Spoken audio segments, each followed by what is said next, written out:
mengembalikan kesehatan lambung. Di antaranya menjaga pola makan dan minum, meminum obat, dan juga mengonsumsi suplemen.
Banyak sekali nikmat yang dikaruniakan oleh Allah Azza wa Jalla kepada kita.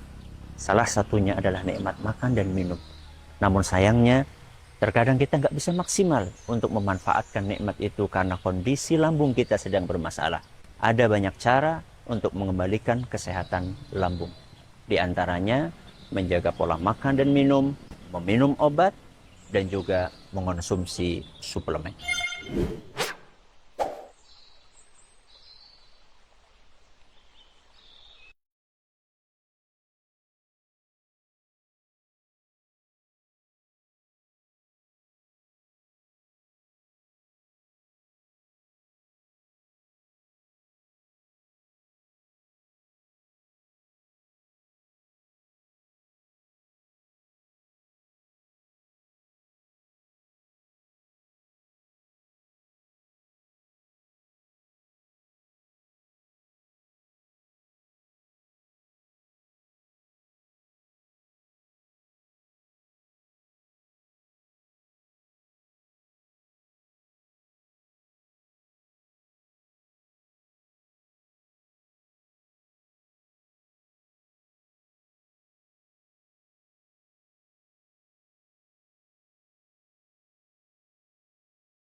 الحمد لله رب العالمين وبه نستعين على أمور الدنيا والدين وصلى الله على نبينا وسيدنا محمد وعلى آله وصحبه أجمعين أما بعد.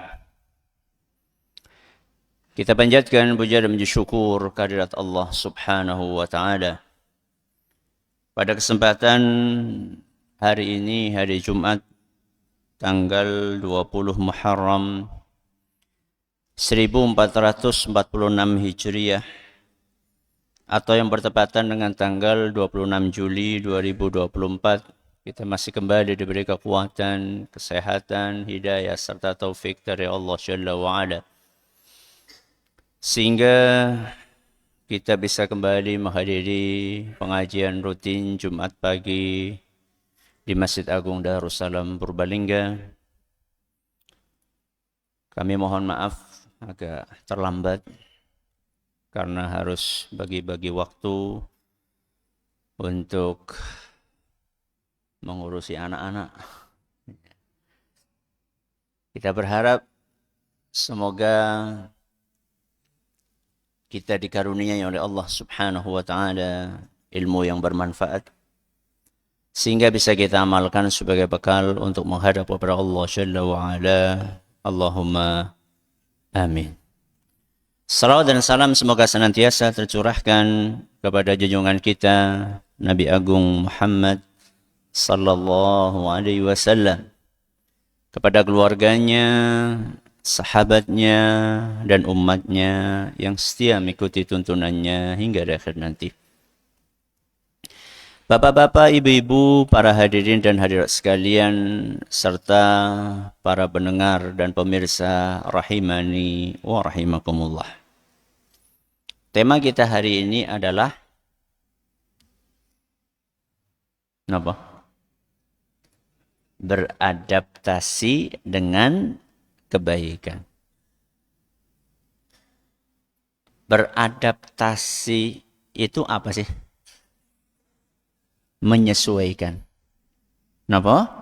Menyesuaikan. Apa manusia perlu menyesuaikan dengan kebaikan? Kok bisa? Bukankah kita dilahirkan dalam keadaan fitrah? Bukankah begitu? Iya. Dalam hadis sahih, Nabi SAW mengatakan, kullu mauludin yuladu alal fitrah. Setiap bayi itu terlahir dalam keadaan fitrah. Apa itu fitrah? Banyak penafsiran para ulama. Salah satu penafsiran yang cukup kuat adalah menyukai kebaikan. Apa? Menyukai kebaikan. Siap untuk menerima kebaikan. Berarti manusia itu, siapapun bapaknya, siapapun ibunya, apapun agamanya, ketika bayi terlahir itu sudah dikasih bekal. Gawan bayi.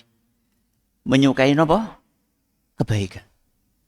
Masa kita masih butuh adaptasi? Wong wis gawan bayi kok. Pripun? Masih tetap perlu adaptasi? Kenang apa? Karena setelah bayi terlahir akan banyak hal yang bisa merusak fitrah tersebut. Walakinna syayatin ijtalathum. Ketika Bani Adam lahir, sudah dikasih bekal berupa fitrah tadi. Apakah setan tinggal diam? Tidak. Berusaha untuk merusak. Sehingga sesuatu yang sudah baik itu menjadi apa? Buruk. Ketika yang baik berubah menjadi buruk, terus pengen baik lagi. Nah, itu butuh adaptasi. Saya kasih contoh. Jangan pernah pindah rumah. Pernah pindah rumah atau pindah kontrakan?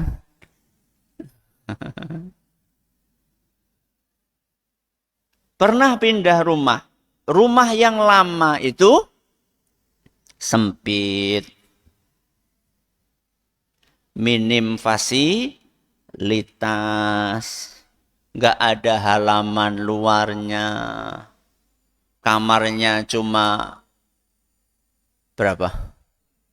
2. Ya. 1 ruang tidur, yang 1 ya dapur, ya tempat makan, ya tempat nemoni tamu. Jadi siji. Itu rumah lama. Alhamdulillah Allah mengaruniakan rezeki bisa pindah ke rumah yang baru. Kalau rumah yang lama sempit, rumah yang baru luas. Kalau rumah yang lama cuma 1 lantai, rumah yang baru tingkat. Kalau rumah yang lama pengap, ya, karena ventilasinya kurang, rumah yang baru begitu masuk seger. Karena ventilasinya banyak, bahkan kalau lagi panas ada apanya? AC-nya. Halamannya luas. Pertanyaannya, begitu jenengan pindah dari rumah lama ke rumah yang baru, apakah jenengan langsung merasa nyaman? Belum tentu. Kenapa? Kesel. Kesel apa sih? Lo kan nembe pindah, ngangkut-ngangkut barang. Kan capek. 1. Yang kedua, biasanya nyapu 2 menit. Soalnya sempit. Begitu rumahnya besar, lebar, tingkat, nyapune sejam. Walaupun kita berpindah ke rumah yang mewah, dari rumah yang sederhana, tetap tidak bisa langsung menikmati karena butuh adaptasi. Begitu pula orang yang menjauh dari Allah Subhanahu wa ta'ala. Tenggelam dalam dosa, dalam maksiat, napa limo niku? Ma yang pertama maling. Ma yang kedua main. Ma yang ketiga madon. Ma yang keempat mabok. Ma yang kelima apa ya? Madat. Madat, mbok, madang. Madang ora apa-apa. Madat niku kan sama dengan mabok ya. Terus apa ma yang kelima? Lambulah. Pokoknya banyak maksiat. Ketika orang menjauh dari Allah Subhanahu wa ta'ala, semua dosa dia kerjakan. Terus dia merasa gelisah. Merasa apa? Gelisah. Pengen mencari ketenangan. Lalu dia hijrah. Istilah yang sekarang lagi apa? Trending. Apa? Hijrah.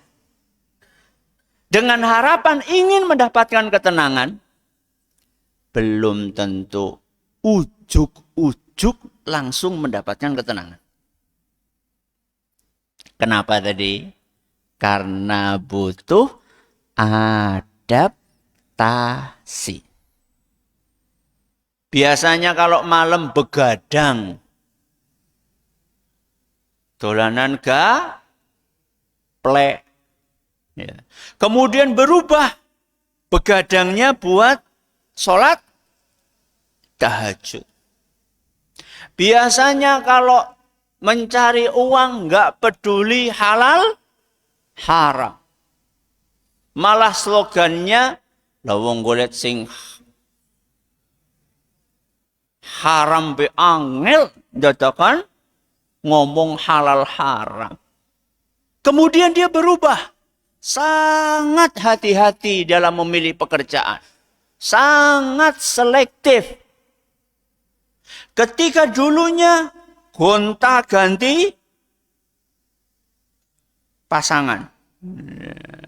Gonta-ganti pasangan. Selingkuh sana, selingkuh sini. Terus pengen hijrah. Dia akan setia dengan istrinya. Pertanyaannya, apakah setelah dia tinggalkan itu semua, langsung simsalabim, ujuk-ujuk, jadi tenang? Butuh proses. Kenapa demikian Ustadz? Karena ketika kita hijrah, ada yang protes. Sinten sing protes? Nafsu. Sinten? Nafsu. Nafsu si teng pundi? Teng awake dewek. Masing-masing dari kita itu dibekali hati nurani dan dibekali napa? Nafsu. Nah, ketika jenengan kita semuanya hijrah, yang protes siapa? Nafsu. Biasanya diempani, ora diempani, protes. Biasanya nafsu ini dituruti, kok nggak dituruti? Marah dia.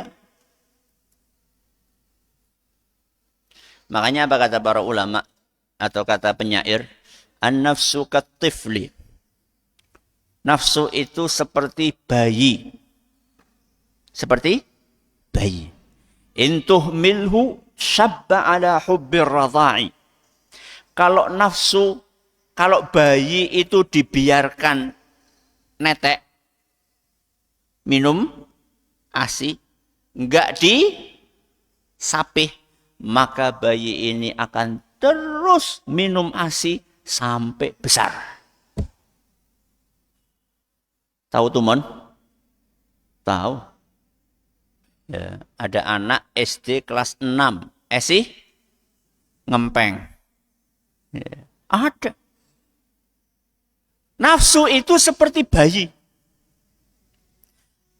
Kalau dibiarkan, maka dia akan minum ASI, akan netek sama ibunya sampai besar.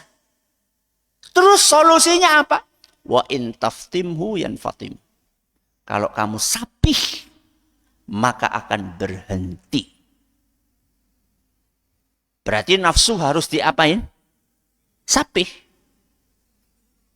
Ketika bayi disapih, protes mboten? Bu, protes mboten? Protes. Protesnya pripun? Nangis. Nangis, ngamuk, banting-banting. Ya, marah-marah, mukul-mukul. Ibu yang baik bagaimana? Ibu yang baik menghadapi bayi yang protes ketika disapih bagaimana? Melakukan berbagai macam cara. Napa Bu? Minyak, kayu putih. Nggih Bu? Ki wis pada kelalen apa?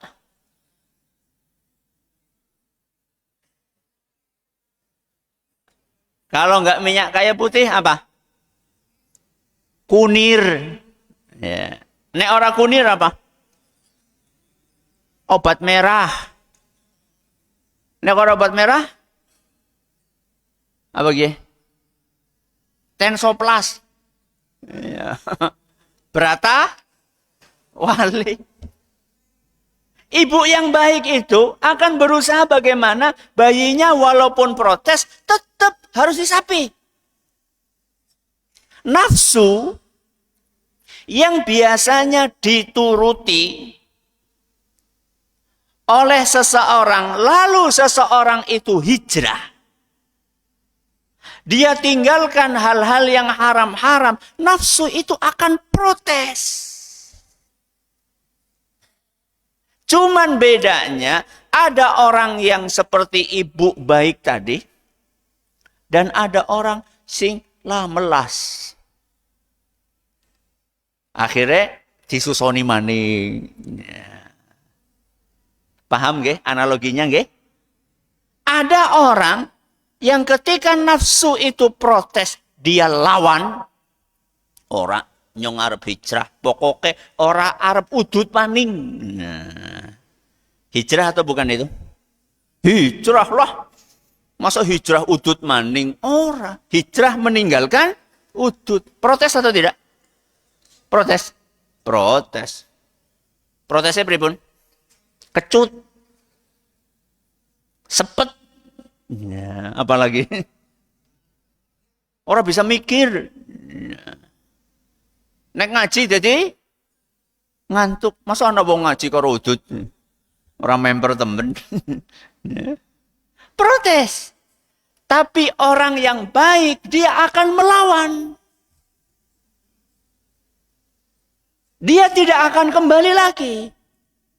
Lah, perlawanan ini yo namanya bertanding yo kadang apa? Menang, kadang kalah. Sering menangnya apa kalah ya? Ya tergantung. Tergantung apa? Tergantung taufik dari Allah Subhanahu wa ta'ala. Jadi hijrah, meninggalkan keburukan, melakukan kebaikan, itu memerlukan ilmu. Bukan hanya sekedar modal semangat 4, 5. Apalagi cuma bonek. Apa bonek? Bondo nekat. Harus ada ilmunya. Apa ilmunya? 1.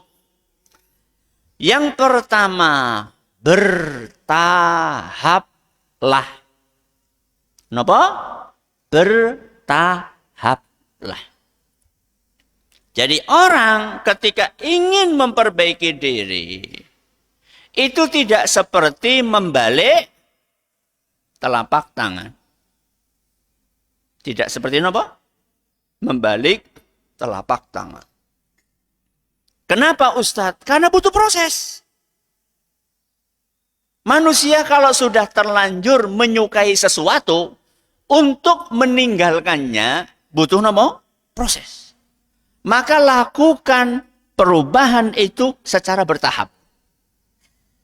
Apa kata Nabi kita sallallahu alaihi wasallam? Dalam sebuah hadis yang diriwayatkan oleh Imam Bukhari dan Muslim, ya ayyuhan nas, alaikum minal a'mali ma tutiqun. Wahai para manusia, beramallah sesuai kemampuan kalian. Aja maksa. Sesuai dengan kemampuan. Maksudnya kepripun Ustaz? Ada orang dinasehati, loh mas, jadi orang subuhan, nyong mampune kur Jumatan tok. Kayak gue, ya udah. Kalau sudah wajib, ya mampu. Kok mampu Ustaz? Lawang kurping 5 kok. Berapa kali? 5 kali.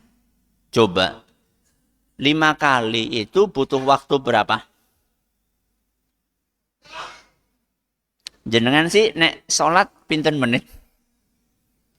menit cepet temen loh. Tambahi lah. Pinten? 10. Ya.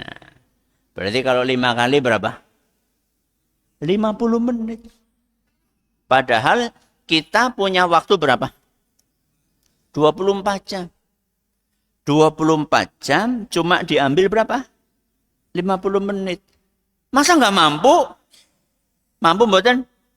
Mampu. Tapi ada orang tidak mampu, Ustaz. Bukan tidak mampu, tapi tidak mau. Beda atau sama? Beda. Tidak mau dengan tidak mampu itu beda. Tidak mampu niku contohnya semaput, koma, ya itu tidak mampu. Tapi kalau masih sehat, bugar, manjat gunung kuat, jogging keliling, alun-alun pinten jenengan biasanya keliling alun-alun? 5 kali kuat, masa mau masjid? Orang kuat. Bukan nggak mampu, tapi nggak mau. Jadi yang dimaksud bertahap itu adalah lakukan yang wajib dulu. Kenapa? Lakukan yang wajib dulu. Berarti yang sunnah boleh nyusul? Boleh nyusul enggak? Boleh. Contoh nih, ada orang nggak pernah sholat babar blas. Paling ya sholatnya pas Idul Fitri kali Idul Adha. Gue anu mergane ora kepenak. Ya bukan karena apa? Bukan karena kesadaran. Wong sedesa pada sholat kabeh masa ora sholat. Orang satu desa semuanya sholat, masa nggak sholat? Bukan karena benar-benar pengen beribadah kepada Allah. Dulunya nggak pernah sholat. Terus pengen sholat. Memperbaiki diri. Pengen hijrah. Maka mulailah dari yang wajib dulu saja. Yang sunnah bisa nyusul. Berarti mulai dari sholat 5 waktu. Langko tahajudnya pripun? Langko sholat duhane pripun? Lah engko sholat qobliyah ba'diyae pripun? Mangke mawon. Sing penting napa? Yang wajib dulu. Kenapa Ustadz? Supaya adaptasi. Supaya apa? Adaptasi. Contoh yang lain. Puasa. Yang wajib puasa apa? Ramadan. Yang sunnah? Puasa Senin Kamis. Puasa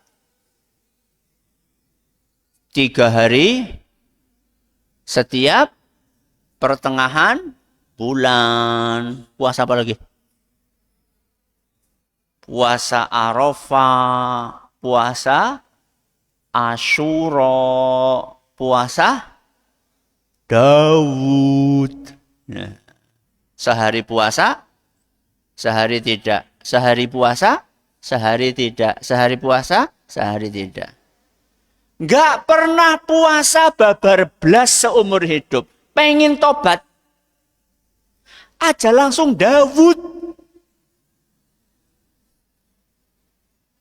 Kenapa? Mbok kapok.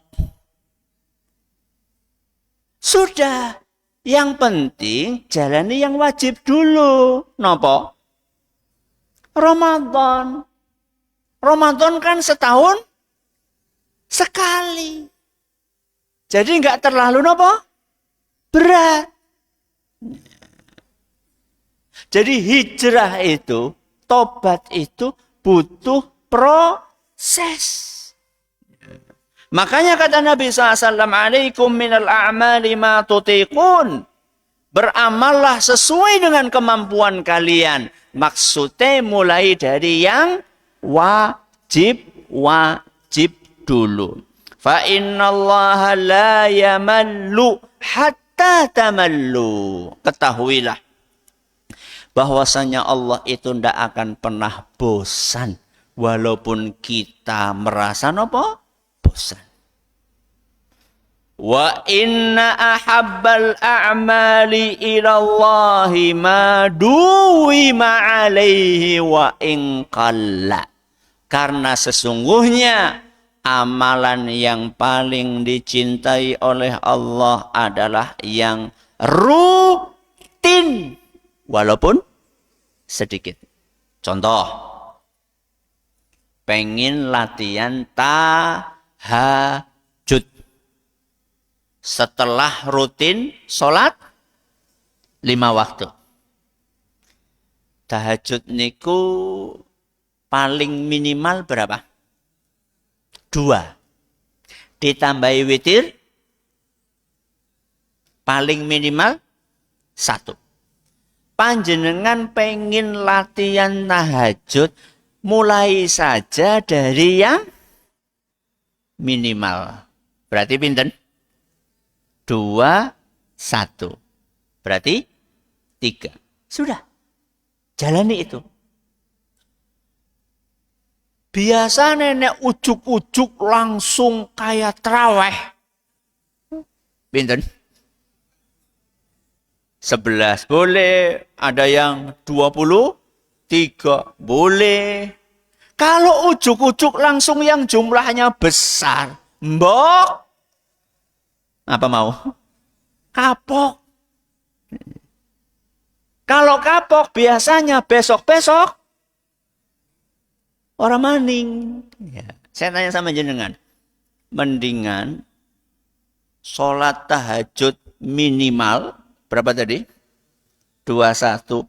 Tapi setahun full.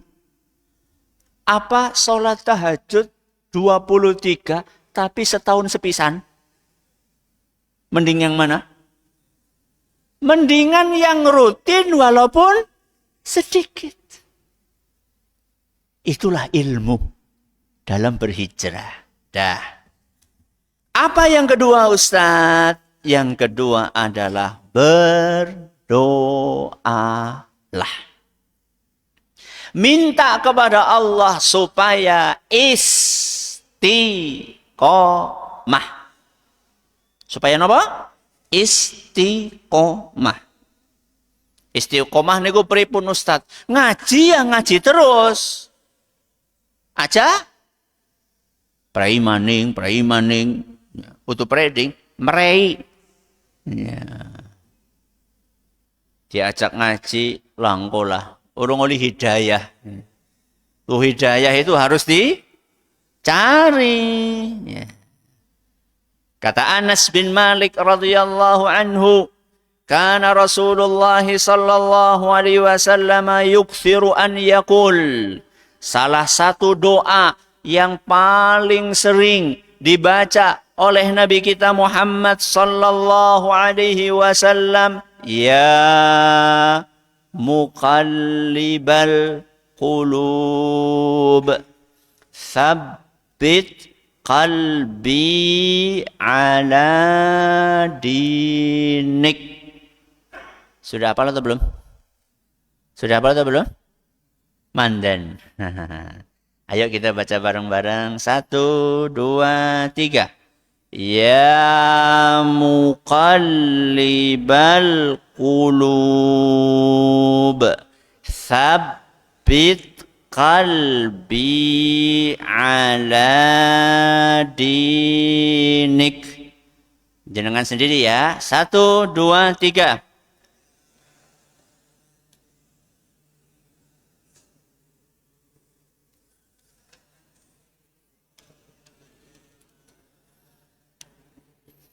Apa artinya ya muqallibal qulub? Wahai yang maha membolak-balikkan hati. Sinten? Allah.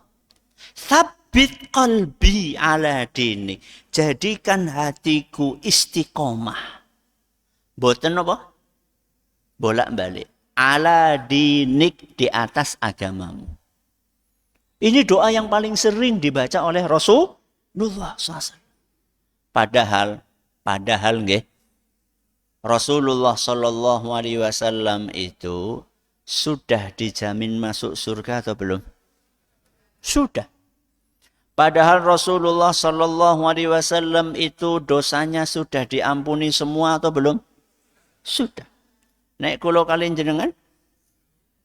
Belum. Berarti yang lebih pantas untuk sering baca sinten? Kulo kalian jenengan.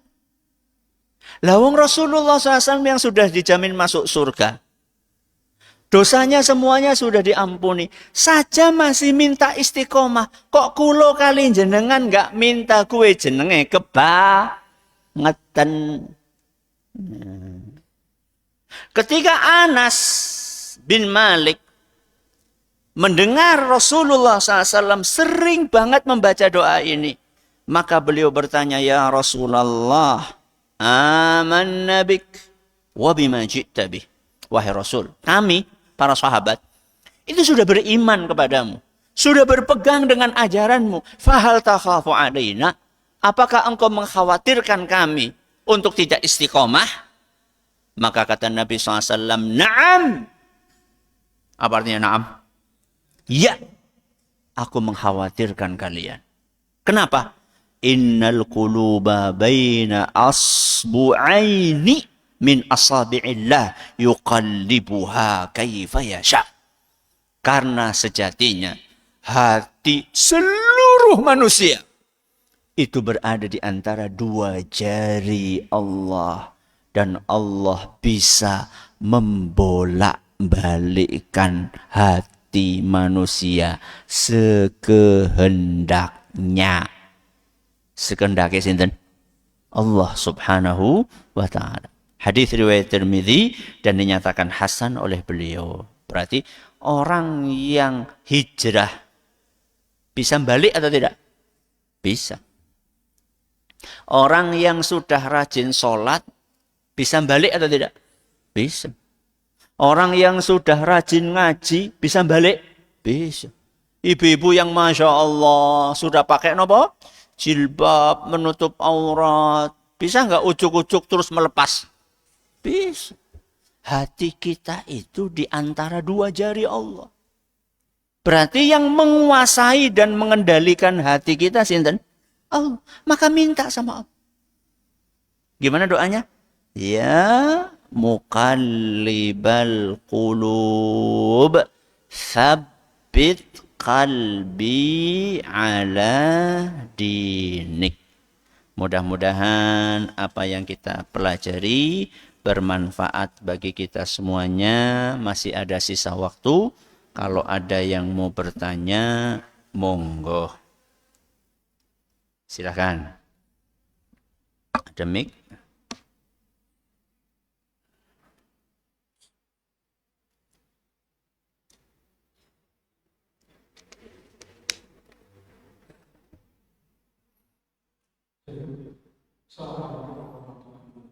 Waalaikumsalam warahmatullahi wabarakatuh.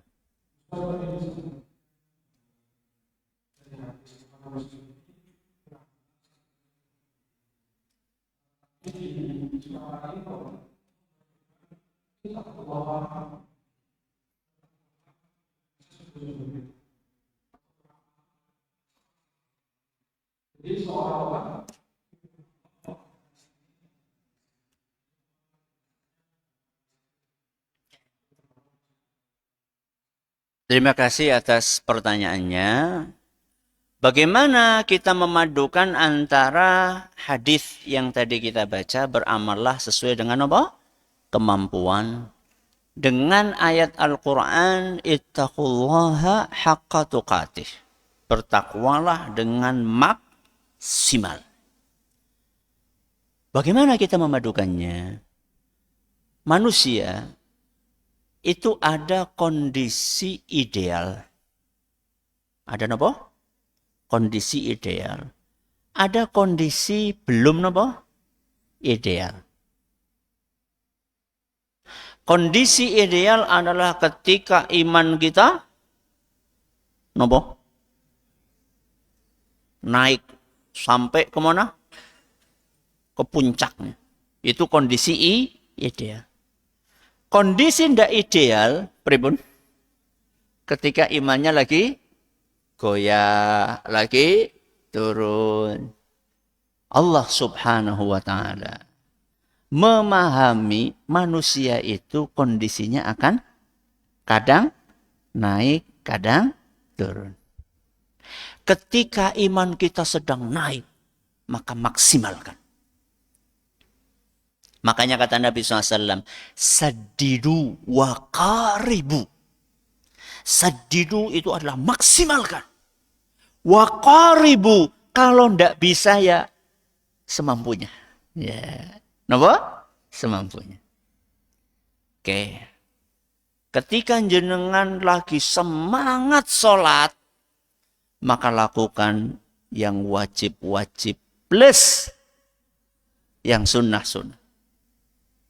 Ketika jenengan lagi semangat untuk berinfak di jalan Allah, keluarkan yang wajib-wajib, yaitu zakat, tambahi yang sunnah-sunnah, sodako, wakaf, ya, santunan. Itu ketika sedang apa? Naik.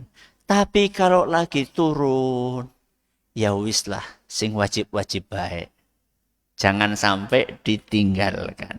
Yang sunnah-sunnah bisa nyusun. Itu cara memadukannya. Jadi ada saatnya kita kondisi ideal, ada saatnya kita kondisi kurang ideal. Oke, ada yang lain monggo? Silahkan, monggo. Waalaikumsalam warahmatullahi wabarakatuh.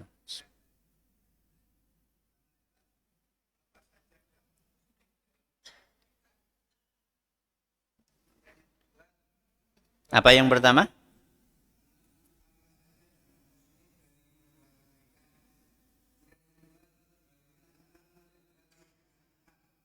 Menjaga kesehatan? Oh ya. Waalaikumsalam warahmatullahi wabarakatuh. Apa dampak positif berbuat kebaikan? Akan dicintai oleh Allah Subhanahu wa taala dan akan dicintai oleh sesama manusia. Apa kata Allah Subhanahu wa taala dalam Al-Qur'an? Wa ahsinu innallaha yuhibbul muhsinin. Berbuat baiklah, karena sesungguhnya Allah mencintai